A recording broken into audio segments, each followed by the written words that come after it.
of the military fight. They're the only 40%. Think about it. Out of the 100%, the other 60% are the 2 and 3 year olds, or excuse me, service people or longer, that bring the supplies, bring the ammunition and the rifles up to those people. And without them, you could not fight. So I used to get on them about it and say, "What are you talking about?" I said, "You're just as much a soldier as I am." On that, and that's one of your veterans on there. The military gives a person an opportunity that some people can't have, and I was one of those people. I came from a little town in Idaho called McCall. Some of you probably have been up there if you're hunters or fishermen or you like to ski or whatever it is. There was only 900 people in that town when I left, and that's bringing the farmers in to count them. I went into service. The service gave me an opportunity to travel this world. I lived in Turkey for 2.5 years. I'd worked with the Turks on the Russian border. I was a nuclear weapons deployment officer out there. Also, I was an aviator, and I did dual service. It was very interesting to be 15 miles from the Russian border. You're the only American out there. And of course, you didn't wear your uniform. I lived in Greece. I learned who Alexander the Great was. Now remember, I was only an 18-year-old kid coming out of Idaho, no education outside high school. I saw his father, his grave. I saw his shield. Got an education there.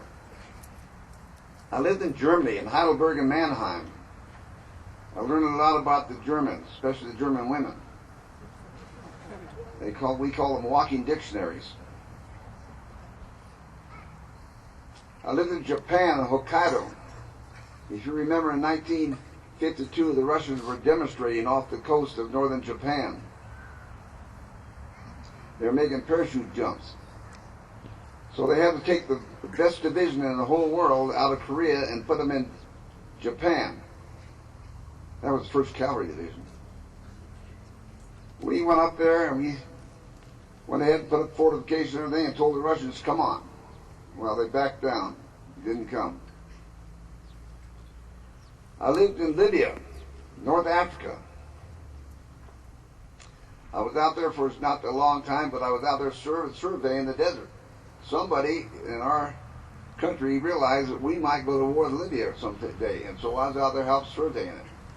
If you ever want to be out 104, 105 degrees in the daytime and get stuck out there at night, it gets down to about 40 degrees real fast. And it's quite an education. Of course, I was in Korea. I joined Korea in 1951, February 51. And then I went back again in 1953. And someone in the North Korean Army is walking around with a marksmanship badge where he knocked me down. I was able to go to Vietnam. I was in Vietnam for a short period of time in 1964. Got another assignment, then went back in 67 and 68. And I was lucky to command an assault battalion. Which brings up a point of a commander. It's very difficult when you're back and train these kids. They become aviators. They're young lieutenants, warrant officers, and you're commanding this battalion, and all of a sudden the sergeant major comes into your tent and says, "There's a lieutenant out there wants to see you." So you go in and he says, "Sir, I want to join your battalion." Well, at first you say, "Hey, I taught you in flight school, didn't I? I know your wife," and everything. Sometimes you have to bring the kids in, they have a bad time, and you sit down and say, "Why can't you learn how to fly this damn helicopter?" My wife wanted to go to the movies last night, sir. She was all upset and everything. I didn't have time to study or anything. And I said, "Well, what's the problem?" He said, "Well, I just can't control her." Believe it or not, I'd bring the wife in. And I'd talk to her and I said, "You want this man to get ahead in life? He's right on the verge right now of going home to some infantry division and not learn to be a navigator. What makes it tough is when you let him come into the battalion and then he gets killed. Think about it. It's tough. You got to sit down and write that young lady a letter that you got all over back in flight school and tell her how bad you feel. If the battalion commander, I've cried over some of my people. I've had the sergeant major bring me a list of the KIAs and the WIAs for the day, and he closed the flap of my tent. Very upsetting. Something that I'm bringing this up to give you an idea how you lead to be a veteran in there.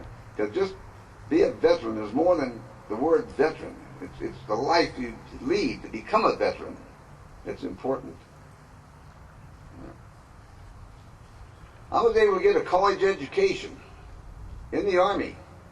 I went to night school and completed things. I studied for tests, was sent away, and they'd send me their test to the educational officer, and I'd go down this building and take it, pass it, and get college credits. I don't know where else you can do this except in the service. Marine Corps, Army, Navy. I don't know where else you can do this. And they pay for it. They paid for it for me. They sent me to the University of Southern California for several months. They paid for it. I finally ended up with a degree from a little old kid out of Idaho, with a high school education that went into service on there. Working my way to become a veteran. I was very fortunate to meet many, many wonderful people around the world, different countries. I sat and had lunch with the King and Queen of Thailand. They wanted to thank me for, I started a Thai Aviation Digest. And they flew up where I was, and they came in, and I was very honored, also a little scared, didn't know how to handle myself. I asked Colonel Sharpholm, who was the chief of staff, I said, when I wah, how far do I go? A wah is when you put your hands together and you bow down in respect. And not to be vulgar, he says, if you can get your head down up to in your rear end, he says, do it. That's how low you go. I sat with the Prime Minister of Turkey when he was very upset. And he thought the American soldier was the most magnificent person. What happened, we had the Honest John there, which is a nuclear weapon, a free flight nuclear weapon of its day. All these people here know about it. When you fire it, you lose control. It doesn't have a smart bomb or a smart guidance or anything like that on it. It's gone. While the Americans were teaching them, we marched off, and the Turkish soldiers marched on. They brought a table over in front of the Prime Minister, little cord coming out with a button on it, and they screwed around with a rocket and everything, and it looked good. And they punched the button, and how many times have you gone in your house and hit a light switch and the light gets real bright and everything goes black? That's what happened here. The rocket moved forward about 3 inches and slid back. A little embarrassing. He didn't know what to do. A sergeant ran over and he said, I'll take care of it. He took a piece of wire, just copper wire, went over and wired the thing together, and they fired the rocket off.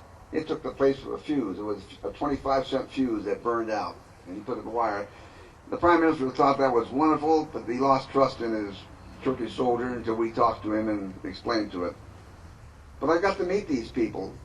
A little kid up in Idaho, I probably would end up being a bartender or working in a mill somewhere.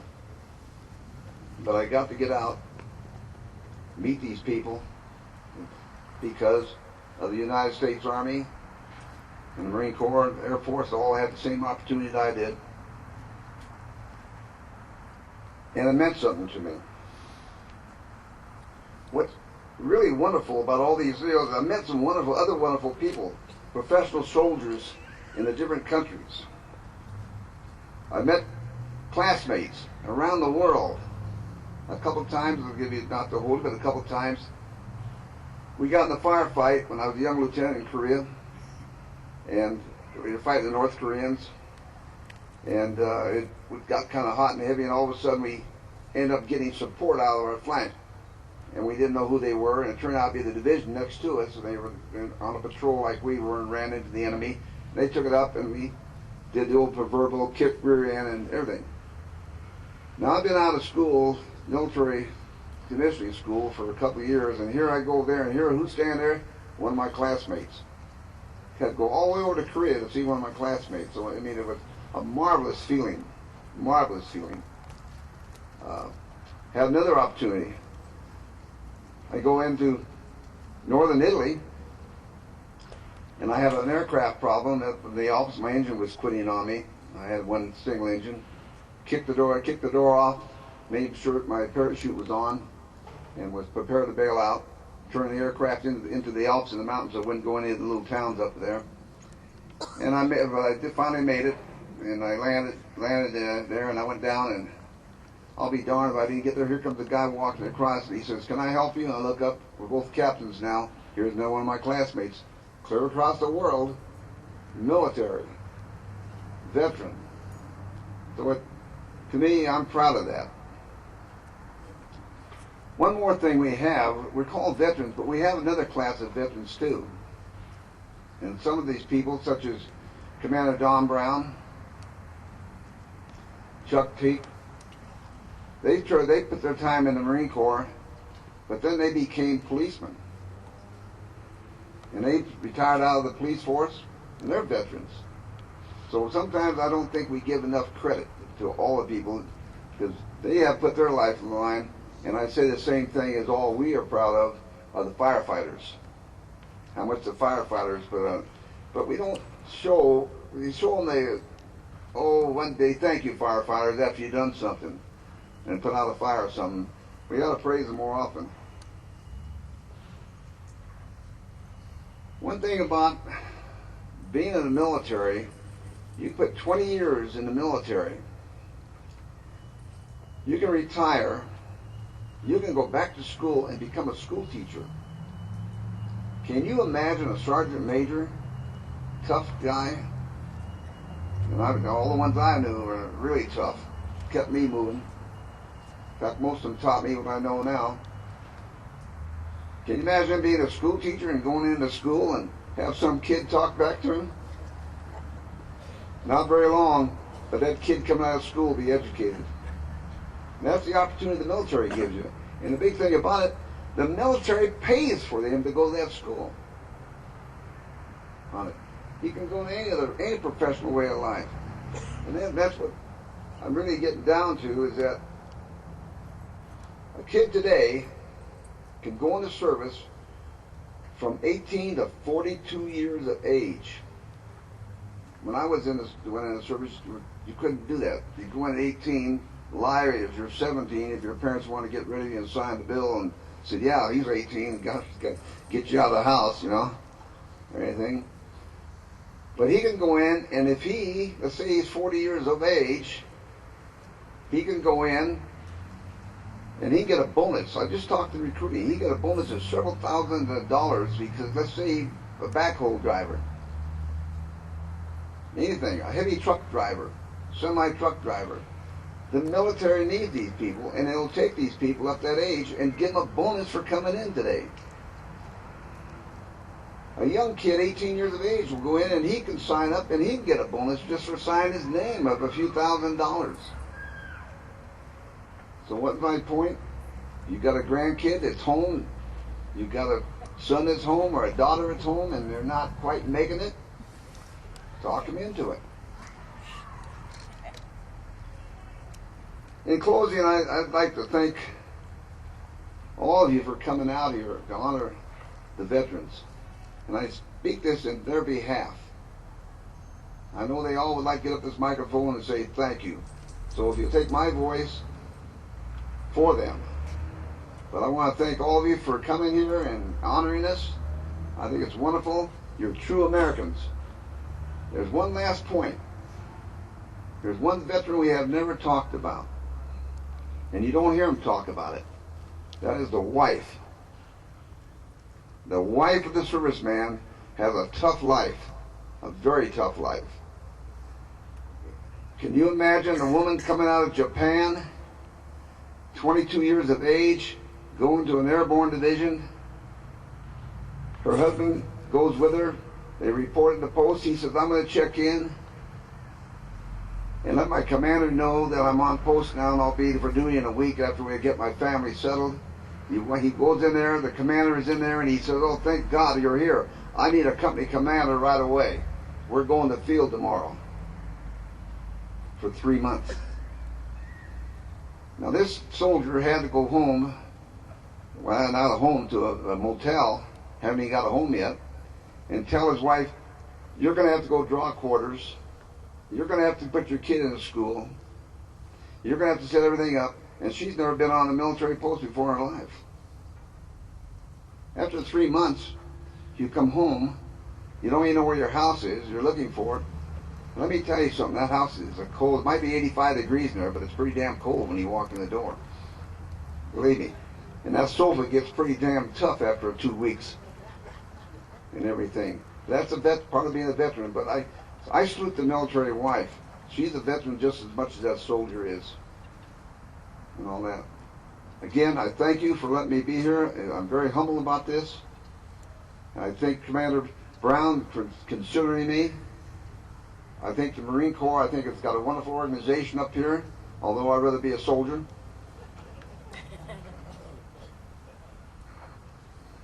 And I think the soldiers agree with me. But again, I thank you very much, and God bless you all.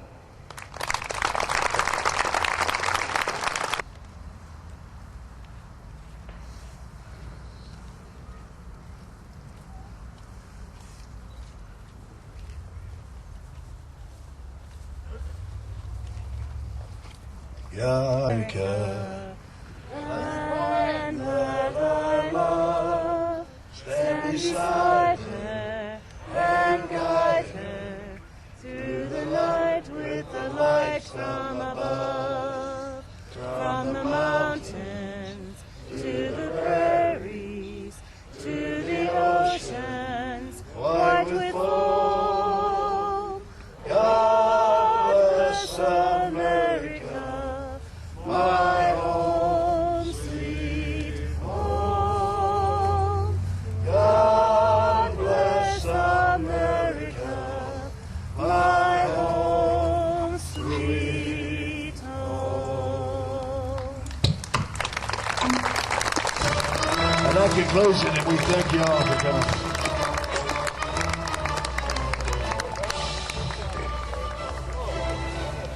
Well, that concludes this segment here at Veterans Park on the 2008 Veterans Ceremony. Now, don't go away. I'll be back right after these messages.